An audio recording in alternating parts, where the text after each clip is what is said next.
কীবোৰ্ডত আঙুলিৰ বুলনি আপুনি দেখিছে।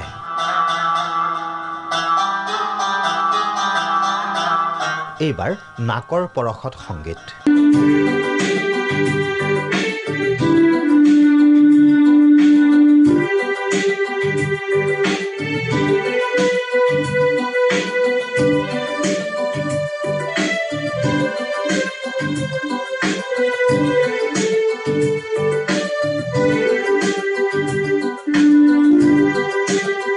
সুতৰ বিপৰীতে গৈ ভাল পায় বহুজনে।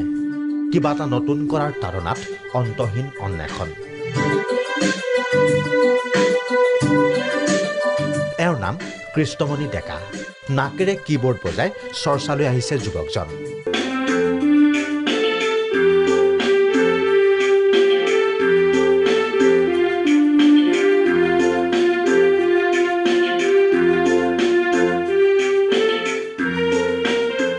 শেহতীয়াকৈ তেওঁ লাভ কৰিছে হাই ৰেঞ্জ ষ্টেটাছ শীৰ্ষক বঁটা।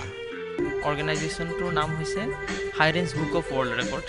এইটো হায়দৰাবাদত ইয়াৰ অফিচটো আছে। আৰু মই জিভা আৰু নাকেৰে দুটাৰে বজাইছোঁ বেলেগ বেলেগ কৰি। আৰু মই মেইনলি মই হাতেৰে বজাওঁ, গীটাৰ বজাওঁ, গীত গাওঁ। এই বঁটা প্ৰদান কৰি আহিছে বাংগালুৰুৰ হাই ৰেঞ্জ ৱৰ্ল্ড ৰেকৰ্ড নামৰ এটা সংস্থাই।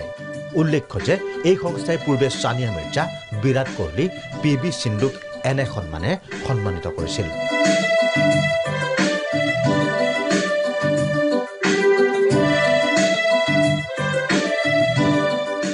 সংগীতৰ সপ্তস্বৰে প্ৰত্যেকজন লোককে মোহাচ্ছন্ন কৰে। বিশেষকৈ গীটাৰ কীবোৰ্ডৰ অপূৰ্ব সংগীতৰ মায়াজাল সঁচা অৰ্থত অনন্য।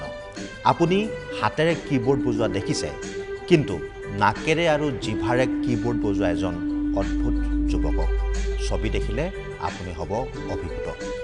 ভিডিঅ' জাৰ্নেলিষ্ট দিদমৰ সৈতে হেমন্ত বেজ, প্ৰাগ নিউজ, গুৱাহাটী।